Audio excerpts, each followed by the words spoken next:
What's happening, guys? Happy Friday and welcome to the Dynasty WarZone, the People's Dynasty podcast. And on today's show, well, if you were here on Wednesday, you will know that we did 5 mid-camp Dynasty buys. Tonight, we're going to do 5 mid-camp Dynasty sells, but no Jerry tonight. Tonight, I've got a very special guest. Now, this guy is as much a part of the DWZ team as any member that you don't know. Now, I can't really afford an admin, but if I could, I would hire this man. He keeps all of our patron leagues going. He helps me out a ton behind the scenes.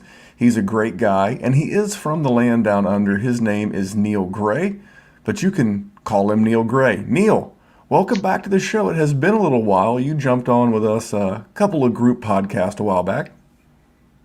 Yeah, it's been a little while, Memphis, but just still working away in the background, just keeping everyone on their toes. So, especially Jerry.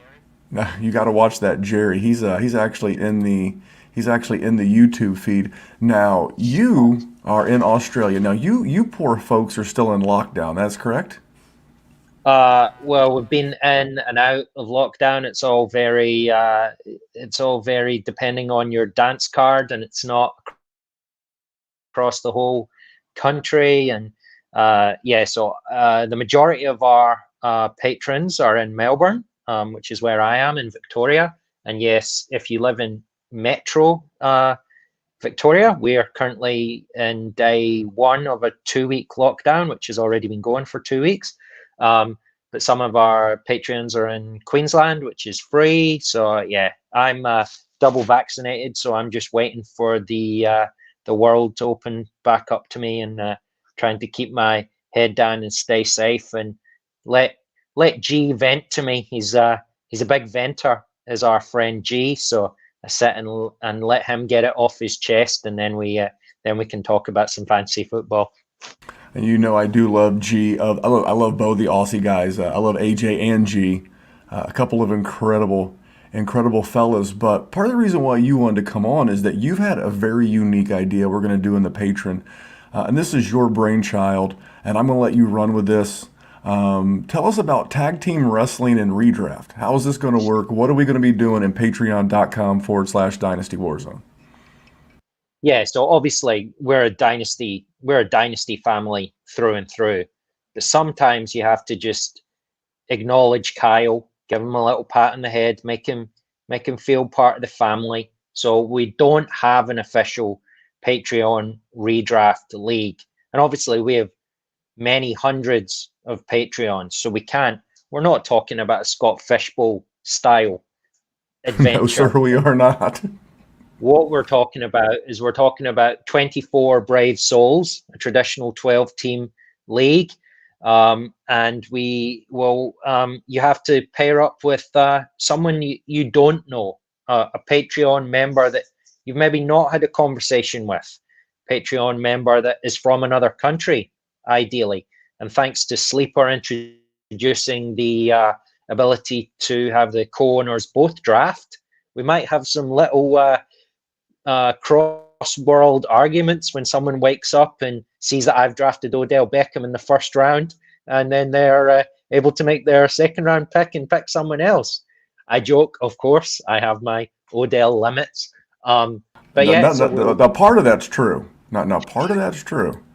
I will say, because you F-bombed, good friend of the show and loyal Patreon, you F-bombed Andrew the other day because you all were in a draft together. He took Odell Beckham, and he ruined your 100% rostering of Odell Beckham. This is true. I saw it in the group chat. it is true. It was we both of us took over an orphan in one of AJ's dynasty leagues, and they did a dispersal draft. And like I said, I have my limits for Odell. I'm not going to say them here because there's too many people that I'm in leagues with, but I have a window of rounds that I go, right, this is the Odell zone. If I'm going to pick him, I'm picking him here. And to be fair, Andrew went outside of the Odell zone. TJ Hawkinson was still on the board. So there was no way I was taking Odell over TJ Hawkinson. I'm not crazy. So, and he knew it, and he does it on purpose, and that's just his way. but yes, it was frustrating, and it is a black mark on my 100% ownership record currently. I'm now 22 of 23. I love it when people make fantasy football fun. We don't do enough of that. I mean, we are obviously the serious fantasy gamers here at the Dynasty Warzone, and all the fine people listening to this show around the world are serious gamers, but sometimes it's just fun to have fun with a league mate. So we're going to jump into some guys we're looking to get off of our roster here in just a couple of minutes. I do want to make sure to point out the YouTube now. This is like midday for Neil. He's wrapping up, he's midway through the workday. He's halfway to the weekend. He's got a meeting here in about an hour. We won't tell his boss, although his boss probably subscribes to the DWZ too. You can see me, you can see Neil, our admin deluxe. One day I'm looking forward to like trying to hire Neil just to like take care of everything behind the scenes at the DWZ, but he's a very valued member. But dude, the YouTube, you could watch this show. Kyle is going to bring, so here's the thing. So Kyle August has done the waiver wire sniping article for redraft for the last few years. He's done it for the Dynasty Football Factory. He did it for the Ball Blast team. Well, this year he's not going to write it. He's going to do it on YouTube, and he's going to do it on Dynasty Warzone's YouTube channel. So that's one of the reasons to subscribe. And then I am going to be doing my prop bets. That's right, Mr. 35 and 7, Mr. Propadopoulos, Propzilla, bringing it back to the prop bets, but I'm going to be doing them live so that you can get the best lines possible for the best opportunity to make money. So if you're into redraft and if you're into gambling on top of Dynasty Warzone on YouTube, subscribe, notifications turned on, and 5-star reviews. We haven't had another one this week. We would love some more. We're at 247 total, and we would love to get to 250 within the next week or so. So you're a person, you're listening to this on podcast or watching on YouTube, man, hop on. Take just a minute, leave us that review, and help us grow the show. And I'll make you a deal. You send me a review or you send me a picture of you subscribing to the Dynasty Warzone's YouTube channel. You send that to dynastywarzone@gmail. I'll answer your trade question. I'll answer your redraft. I'll answer whatever question you want. You want to know Jerry's middle name? Do a review. Send me a screenshot of that review. I will tell you Jerry's middle name. You can submit those at the Dynasty Warzone's Gmail, dynastywarzone@gmail.com. So, all right, we've already heard Neil mention the Patreon. We're getting ready to do some tag team wrestling in the world of redraft. I'm going to play just a quick commercial from our patron. All right, thank you for checking out Dynasty Warzone's Patreon, patreon.com. I don't know if there's time to get you into tag team wrestling redraft tournament worldwide, but there may be a time. So, all right, Neil, we're going to jump into some sells. And you know what? I'm going to save everybody's favorite segment to good people, bad tweets to the very end of the show. So let's jump into this, man. Because I got you on a very short clock. We don't want you to be late to a meeting, because then I would have to hire you to be the admin because you'd be unemployed. Then you'd be unemployed and in a lockdown, man. That'd be brutal. So give me a rookie. Give me a high-end rookie that you're looking to move off of your rosters. Maybe they've gotten a little buzz in camp. You're looking to maybe cash out a little bit of a profit. Who are you thinking? Who's the guy that you're looking to move off of one of your 23 rosters? You know who, if we're talking solely a rookie, I reckon a good one that has been getting a lot of buzz recently is Ramondre Stevenson from the New England Patriots. Now, I know he's running against second, third string defenses, but running backs are valuable, and the New England backfield it could be anything, as every year you never really know what they're going to go with as their depth chart and their pitch count splits. But he's done some pretty impressive kind of Twitter clip kind of things during preseason. So his arrow's pointing up, but it's preseason. So can you sell someone high on that might want him? It might be a good window to sell him now. Well, I like the Ramondre Stevenson call. Here's the thing. I tweeted this last weekend when he had like 15 carries and had that breakaway run where the defender took a horrible pursuit angle and he blew by him and scored a long touchdown. We're recording this live on Thursday night. He just scored again. Here's the thing. If you get more than 5, 6, 7 carries in a preseason game, more often than not, unless it's Pittsburgh and Najee Harris, which that's a questionable move. But if you're playing, this late in the games and getting that many carries, you're probably part of the backup contingent.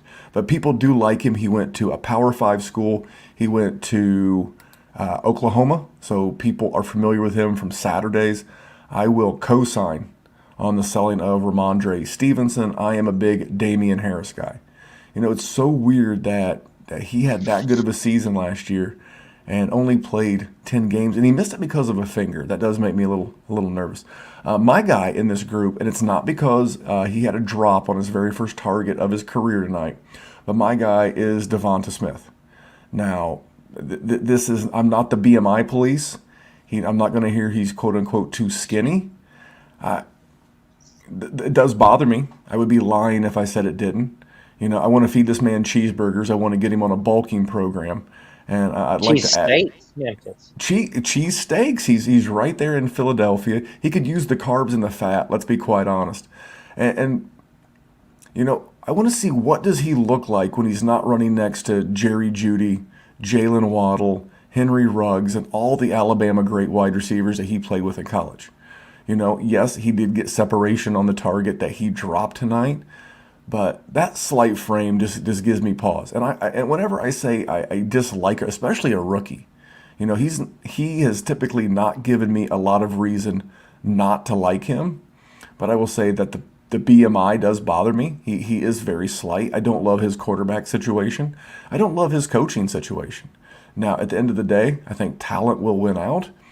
But when you're a low volume, at least a projected low volume offense, I believe his quarterback is projected to throw, his Vegas over-under is around 3,300 yards in Jalen Hurts. And, Jalen Reagor has started to emerge a little bit. Neil, you ever seen those movies where, the guy's on, the heartbeat monitor and it beeps up and down? For a while, it looked like... He was flatlining. He was flatlining, and all of a sudden, this last week, you're seeing that... You're starting to see a little bit of signs of life out of Jalen Reagor. And here's the thing, I'll be more than happy to move him now, to move Devonta Smith now, knowing that I could get him at a discount next year. Because I don't know what this offense is going to look like with Nick Sirianni and Shane Steichen. I don't know what this offense is going to look like from a passing standpoint with Ruggs. And don't forget Goddard. Don't forget Ertz.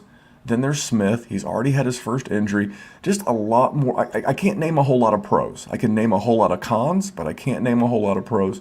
So I'm going to move off Devonta Smith. Yes, I will change my mind if I get evidence to the contrary. But right now, I feel like I would rather, if I could trade him straight up for a 2022 first, I'll do that. I'll just put that. It's like getting a refund.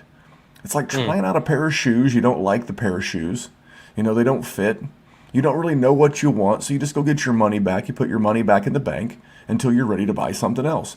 That's what I'm going to do with Devonta Smith. If I can cash out for what I paid for him, I'm going to move along to my next guy.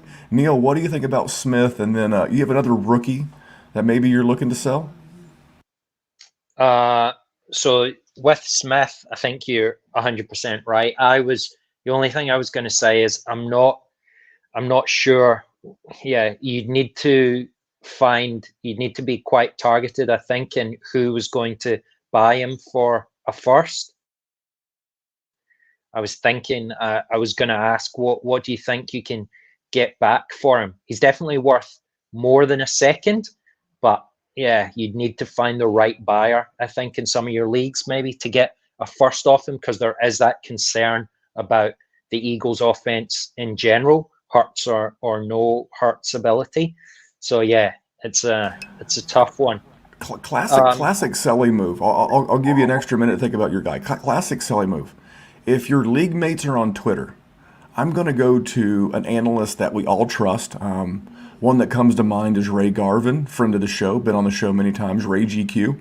I'm going to find a guy like Ray who is very pro Devonta Smith, and I'm going to send a Ray Garvin tweet along with my offer of Devonta Smith for a first. Maybe this GM was you got to go back through your mental Rolodex of, which owners in my league liked him. Did anyone say, you bum, you took my guy? Anything like that.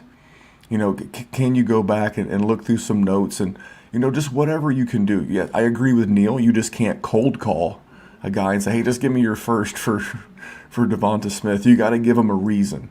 In selling, they'll tell you features sell. I'm sorry, features tell, benefits sell. How does Devonta Smith benefit their roster? Help him out. All right, Neil, sorry, I cut you off. Give me the next guy, the next youngster that you're looking to get off your roster. So I think that it's I don't know if I would sell him, but I think it is definitely, it depends what you can get for him. So this might not be a popular take. I would try and move your boy Trey Lance. No. I mean, yes, but I I want to hear why. I think you could get a king's ransom for him at this point. I think the hype has reached a level that I don't think we've seen on the field yet in his performances. And I think you could get a lot for him. So it depends where you're at with when you drafted him.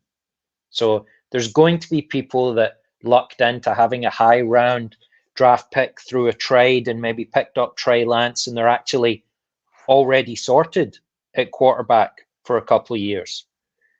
So is there a chance to sell him for an absolute, like a granddaddy offer?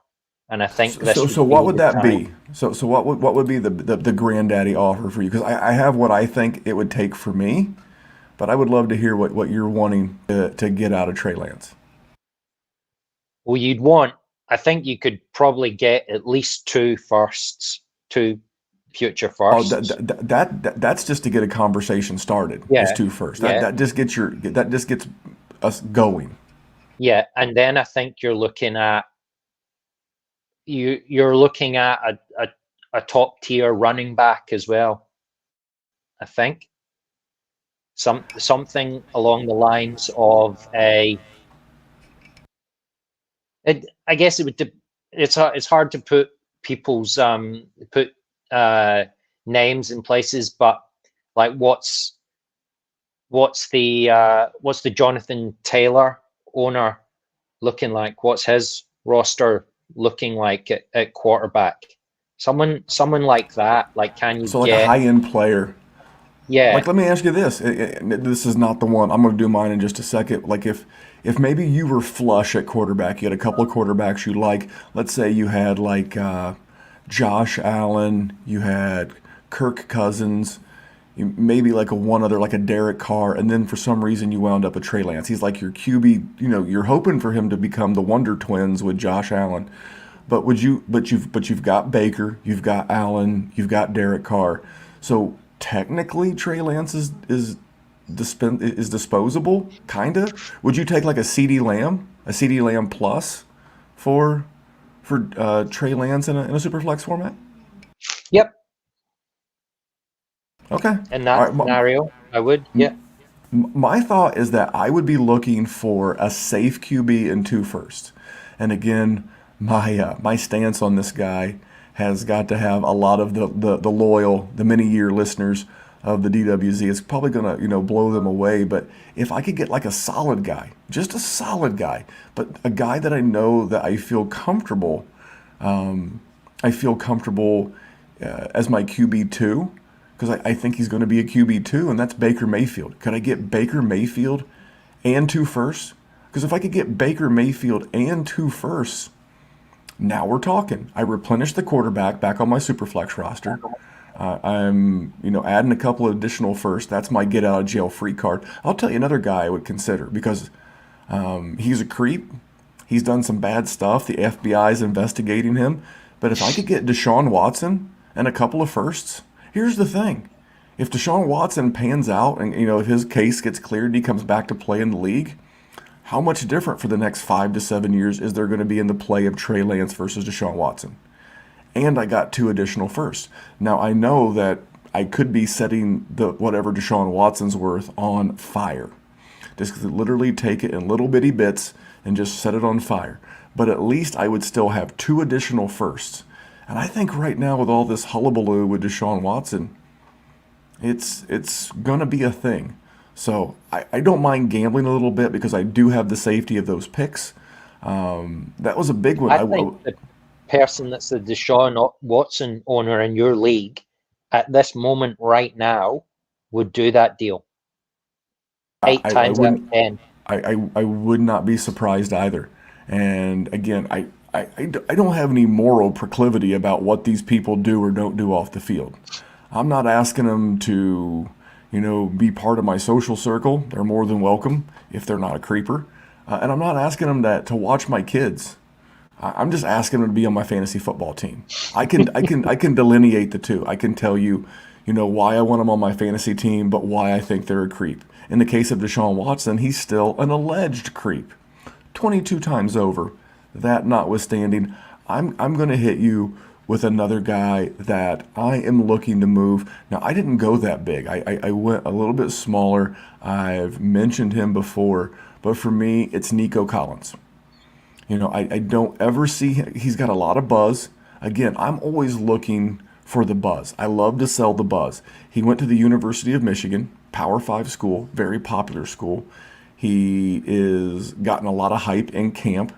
I think he's got good draft capital. He was drafted in the 3rd round, but he's got a very weird quarterback situation this year. I don't ever see him being a volume play. And I see this team. So if they do trade Deshaun Watson, let's go back to Watson for a minute without making this show too polarizing. But if Deshaun Watson gets his matters settled, we know the Broncos are interested. We know the Eagles are interested. Someone's going to pony up 2 or 3, if not more, firsts. And Houston's going to suck this year. They're going to have a high first. So if they get multiple first, do you not think they're not going to add another wide receiver to this mix? Like a first-round guy. So my thing is I don't see volume. I don't see long-term value. And if I can get out, like if you drafted him for a 3rd, and I could send Nico Collins and a 3rd for like a first, that might be a stretch. But all you need is a good preseason game or 2, and maybe not. Maybe you just throw it out there and at least get the conversation rolling. Maybe you can move Nico Collins and a 3rd for a guy like Terrace Marshall, who I do love.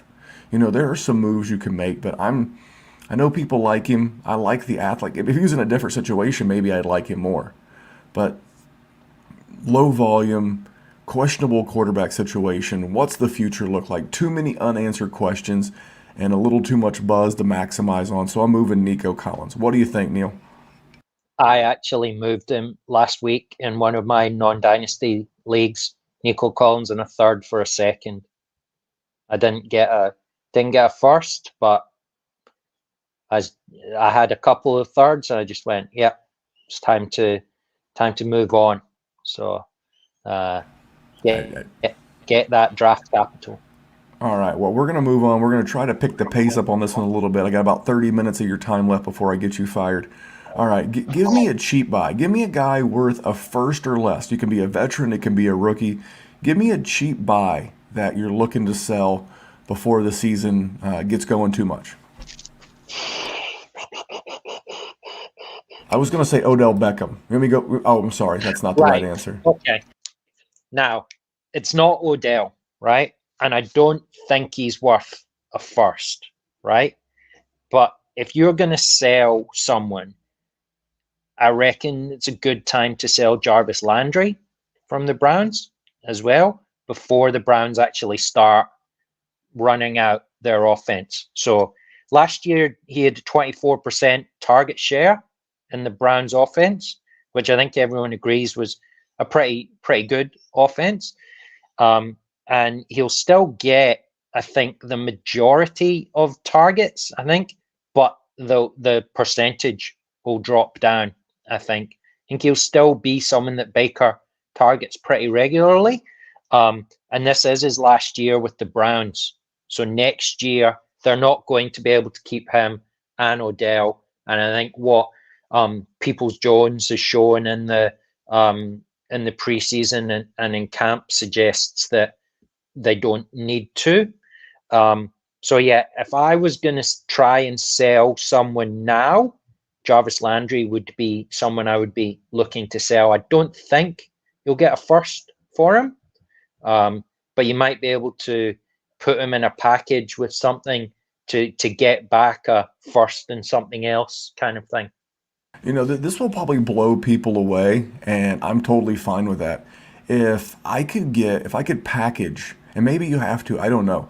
But Jarvis, he was part of that very famous, arguably the best wide receiver class of all time. It was the 2014 class. And if I could move him straight up, even for a Kadarius Toney, an Amon-Ra St. Brown, a Brian Edwards, a De'Ami Brown. I don't think you get Brian Edwards for him right now. There's a little too, speaking of buzz. But those are the kind of guys that, you're not always going to get picks, but I don't mind. I mean, Jarvis is okay, but by this point in his dynasty career, he's probably your wide receiver 4 or 5. And I really want the wide receiver 4 or 5 on my dynasty rosters to have upside.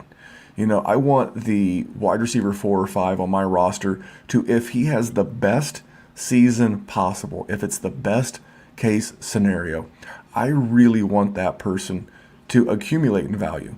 And that's what guys like Kadarius Toney, De'Ami Brown, those type of guys, if they have their best possible season, they're going to be worth a hell of a lot more this time next year. Whereas even if Jarvis Landry has a very useful and productive 2021, Neil, do you know what your fellow dynasty GMs are going to say next year? Hell no. They're going to be like, Jarvis Landry. So I'm with you. I have a very similar guy. He's worth a little bit more than Jarvis Landry per fantasy. Hold on. Okay. Hold on. I want to write something down, and I want to see if it's the same person that I had as another option. See, right? Another reason why you should be tuned in to the YouTube. You could actually see, I could pump in some Jeopardy music. I think that's copyrighted. My guy's Adam Thielen. Hooked on a Thielen. Here's the thing, and I'm looking to do the exact same thing because I don't think you're going to get much of a rookie pick for Adam Thielen. But I'm looking, again, Fantasy Pros ADP, guys in that range. You're not going to get Elijah Moore, even though Thielen's the wide receiver 39 and Elijah Moore is the wide receiver 41. You're not getting that deal. I would take a cheap shot on Michael Gallup. Rondale Moore, you're probably not going to get.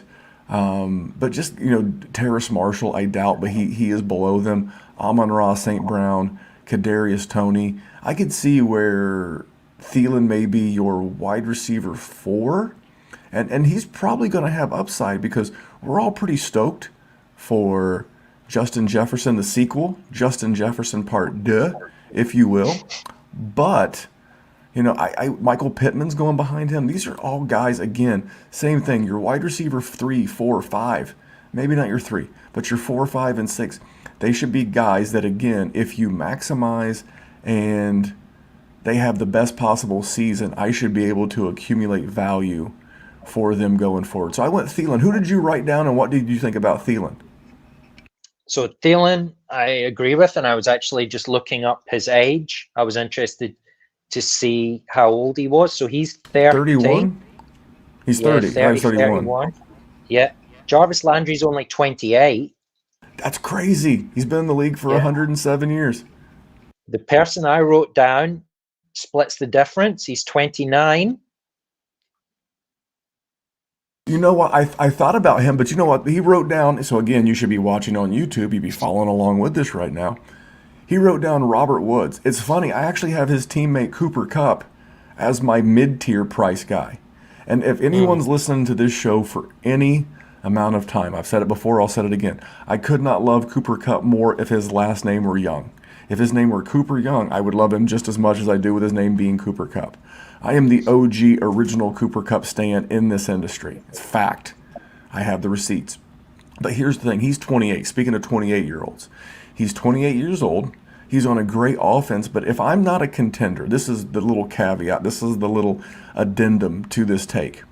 If I'm not a contender, or I'm not going to be a contender in the next year, I'm going to move Cooper Kupp, because right now his ADP in redraft is touching the third round, the very back end of the third round. He's depending on where you get your ADP. He's sleeper, ESPN, Yahoo. He's trending around that like 36, 37 range. And if that's the kind of buzz he has, and that's going to carry over into Dynasty, then I am going to go ahead and I would want two firsts. I would want at least one first and one of these really solid young guys that I really, really liked. Now I'm going further up the food chain than the Kadarius Tonys and those type of guys. I'd be looking for like an Elijah Moore in a first. And I get it. I've called Elijah Moore could be Cooper Kupp in a very similar offense. I understand that, but I'm not giving Cooper Kupp away. I want that to be the note. But at his age, at 28 years old, I think he's going to have a monster season. I would not be surprised if he finishes top 8. But this might be your peak, because all of a sudden you turn 29, going into next year, 29 in fantasy dynasty football. They're going to put you out to the old folks home. And for those reasons, this very well could be your absolute final maximum cash-in window, two firsts. And for those reasons, I'm going to take that shot. So does that surprise you? No. So Robert Woods, for the man I wrote down, the Rams actually saved $10 million on the cap if they cut him after this year as well. He is in that twilight of his value career, and they have spent draft picks. The few draft picks that they've had, they've used at wide receiver: Tutu Atwell, Van Jefferson.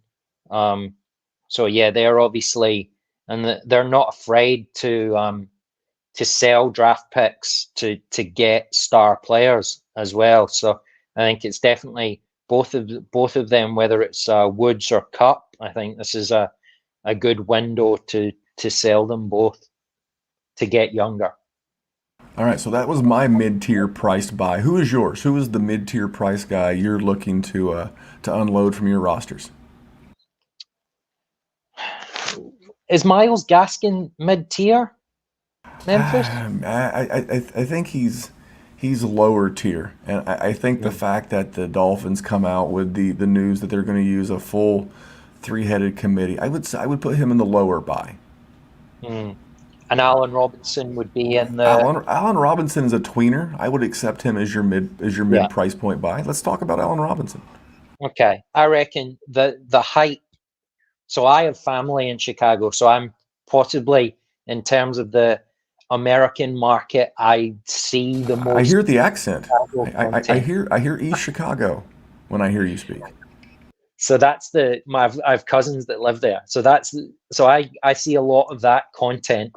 And the Fields hype is, like we talked about the Lance hype, but the Fields hype's another level. There might actually be protests and riots, I think, if Andy Dalton rolls out there week 1 with some of the things that I'm seeing. And I think, again, someone that has a uncertain future, uncertain as to where he's going to be in the future, with whether he stays in Chicago, like what kind of contract he's going to get, etc., etc. I think you can find an owner and go, Allen Robinson's going to be a top 10 wide receiver this year. Fields is the real deal. Like, let's talk. You need it. You need this. This is what you need. You know what the best-selling feature for your man Allen Robinson is? You literally get to advertise the best quarterback of his career. This man's been saddled with Mitch Trubisky, with Andy Dalton, at least for the first game of the season, with Blake Bortles. He has dealt with the Nick Foles, the ultimate collection of crumb bums and shoe clerks. And the same thing. He's 28, and this is Dynasty. This is not a redraft take. I love Allen Robinson this year. Just absolutely love him, because no matter who is his quarterback, it's likely the best quarterback he's ever played professional, probably even football in general. What's his name? Christian, was it not Christian Ponder, but Christian Hackenberg was his QB in Penn State, and that is bad. So I can totally co-sign on Allen Robinson. So okay, I'm gonna let you go with your highest end sell. Who is the guy? I'm gonna let you go back to back, and then I'll wrap it up with mine. Who is the guy at the highest end of the range that you're looking to move? Um,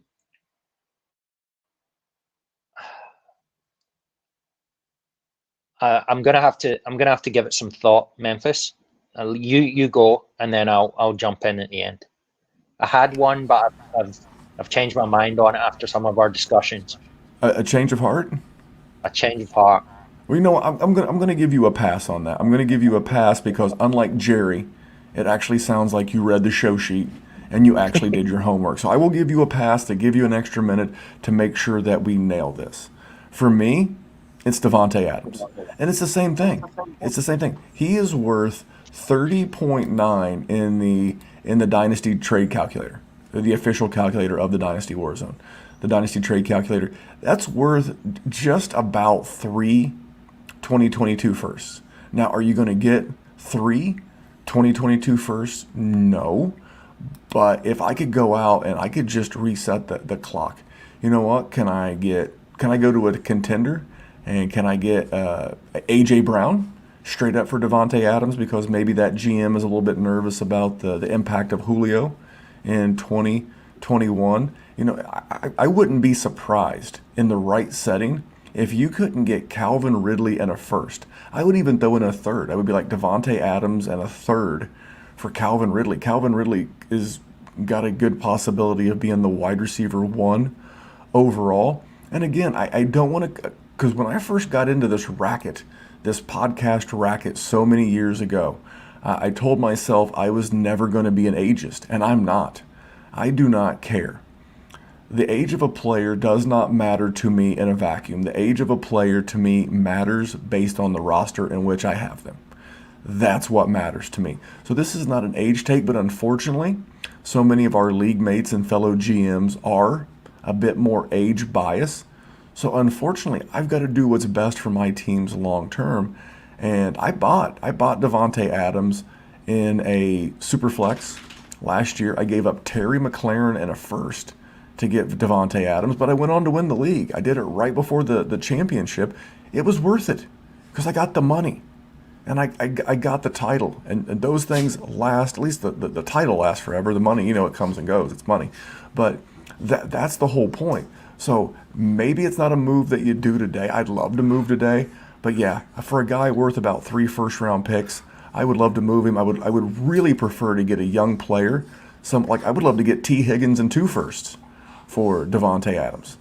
I'd take a 2022 and a 2023 and T. Higgins. I don't know that you get that, especially. But if like T. Higgins is clearly the best player on your roster, if Devontae Adams is clearly the best player on your roster, and you're not really going to have a real shot at winning, it's a move I'm not afraid to make. So yeah, it's Devontae Adams for me. He is going to just crush people in the quote unquote last dance with Aaron Rodgers. But what about you, Neil? What do you think about the Adams take? And then give me your big name guy. So I think Adams is someone that I agree with. Again, the uncertainty about the future is something that I think it's important to, because he came out and said, I don't care who I play for. I just want the money. So he wants the cheese, Adams, man. I don't blame him. Devontae Adams could be on the Eagles next year with an unknown quarterback throwing him balls. Like, if they're willing to pay what his max salary is, then he'll go anywhere. Like, he could be, I'm trying to think of a worst case scenario. I was thinking the Jets, because you got to think he's going to go to a team with either a quarterback on a rookie deal or a rookie in general, and the Jets make sense that that their roster doesn't have any good players on it, and when your roster doesn't have any good players on it, you typically don't have a huge salary cap burden. So I could see the Jets being. I could see what about Devontae Adams in New England with Mac Jones? I was actually just thinking that. Uncle Bill with all that money, he was throwing it around like it was going out of style. So we've talked enough about Adams. I want to hear your guy. Let's bring this thing home strong. Let's bring it home Yeah, with your guy, and then we owe these people, good people, bad bad tweets. tweets. Zeke Elliott. I'm here for it. I am absolutely here So for it. again, I think you've got to use in any trade, you've got to use a bit of public perception. You've got to use the news of the time. So everybody in that CD Lamb's value is going to the moon because of Hard Knocks. It's like CD Lamb, he's ready to explode. Dak's back. He was on pace for X number of yards and X number of touchdowns last year when Dak was fit. So CD Lamb to the moon. Zeke Elliott in the best shape of his life. The Cowboys are back. This is going to be, forget about last year. Zeke's back, baby. He's in that Dak's little back. window. He's had Zeke's a lot back. of he's had a lot of tread on his tires. Old Zeke Elliott. He might have lost the tire around his waist a little bit, but it doesn't take the kilometers out his legs. So yeah, I'm selling Zeke. I like it. I mean, maybe Zeke can get back to the half shirt. He can get back to the half shirt. So there you go. We were going to try to do a DFS show. Couldn't get the whole gang together to do that. So Neil jumped on to bail me out, to help me do some sells. Neil, I appreciate it, man. Again, your Twitter handle is at NRG51628. I'll just tweet him out. When I tweet out the episode, if you're listening to this, I'll just tweet him out. It should be something cool like Neil Gray AUS or Neil Gray with the Australian flag or something like that would make a lot more sense. But he's at NRG51628. He's a good dude, man. You should be following him. He tweets a lot of stuff about Aussie rules football, other sports beyond NFL football. But just an amazing guy. So Neil, let's get into this. Let's take this one home on a high and a low note. This is good people with bad.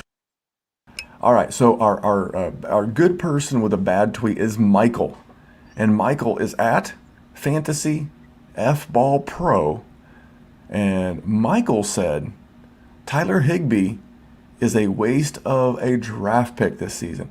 Now come on, Michael. I mean, listen, this was clearly the classic engagement tweet. You literally just throw poop against the this is the Dynasty WarZone. You literally throw shit against the wall, see what sticks, and see how we can get the conversation. Now, last I checked, I'm gonna go Dynasty. I'm gonna go Dynasty. I'm gonna go back to our friends at the Fantasy Pros, and Tyler Higbee is not even a tight end one in a startup. Tyler Higbee is going as the tight end 14. He is nestled between. Oh yeah, he's snugged right up. 18. I thought he was going to be 18. I have him 14 between in a man sandwich. Hey now. In a man sandwich between Logan Thomas and Cole Kmet. So I'm sorry. I'm just calling bullshit on all these engagement farmers and their shitty bad tweets. But I'm not going to retweet it. I'm just going to talk it down on my podcast. I'm not giving you engagement. I'm not giving you a thumbs down because that's like the new thing on Twitter. You can give arrows down. I'm not giving you an arrows up. If I could give this tweet a middle finger, I totally would. Neil, what are your thoughts on the Tyler Higbee is not worth a draft pick thought? So I think it's a really, as someone that's got a degree in English, I think it's a really poorly worded tweet because he's so depending how many rounds you do, of course someone's going to pick up Tyler Higbee. Don't be a flog. I think I don't if you're gonna have a take, if you want to be a take artist, you want to have a hot take, I don't think the tight end 14 is where you should be directing your flamethrower. Like get a little spicier. Go even the RB 14 would get you more engagement than the tight end 14. Come on, man. Set your sights a little higher. Aim higher. Yeah, absolutely. I saw that tweet, and in my head, Neil, I was like this. That's a total fail, man. That's a bad tweet. He's a good dude. I'm sure he's a great person, but that is a bad tweet. Well, listen, Neil, I want to thank you so much for jumping on with us. I am going to take just a minute and tell you about my buddy Matt over at Hate Brand Goods. As Thursday, we're recording this live. Their new drip collection. Now, I know a lot of you see me. You saw the picture from Rich Dotson's house from the Fantasy Football Expo. Yes, my shorts are a little bit short, but yes, I have the quads to do them. But these are longer shorts. These are a mesh short, like a classic basketball style short. And the logo is embroidered. Just great looking stuff, man. And if you don't want to go looking for it, first of all, if you just search HVIII in Google, it comes right up. But if you're like, fuck that, Memphis, I'm not going to Google. Fine. You're listening to this on podcast. Hit pause. Go into the show description. The hyperlink's right there. You push it. You shop around. You look at the accessories. You look at the shorts, the backpacks, all the cool stuff that you're not going to walk into a Dick's Sporting Goods. You're not going to walk into a Finish Line or a Foot Locker, and you're not going to walk out looking like everybody else. You can mix this stuff in with some name brand stuff like Nike and Under Armour. That's how I wear it. But go over to Hate Brand Goods, thehviii.com, and use that promo code Memphis. It helps out the show. Please rate and review and share and subscribe everywhere. Going to be a lot of content. We've got a great crew. Again, you don't see Neil all the time, but if you're in the Patreon, you know Neil's name. He keeps the leagues together. He is doing awesome stuff. He was my babysitter. He was my personal babysitter in Patron 12, the auction edition, and I feel for him. This man lives in, yeah, I know. If you saw on YouTube, this man lives in Australia. He's like, Memphis, you're nominated. Memphis, you're the last one to bid. Every day, every single day, we had Neil checking me out. But he's a good dude at NRG51628. You can follow me at DWZ Memphis. You can follow the show at Dynasty WarZone on Instagram and Twitter. And Neil, you got anything to add before we leave? No, just hope everyone's staying safe and making the world a better place for Dynasty fantasy football. Now. You heard the man. I'm not even doing it this week. So on behalf of Neil, I'm Memphis. Thanks for tuning in, guys. Have a kick-ass weekend.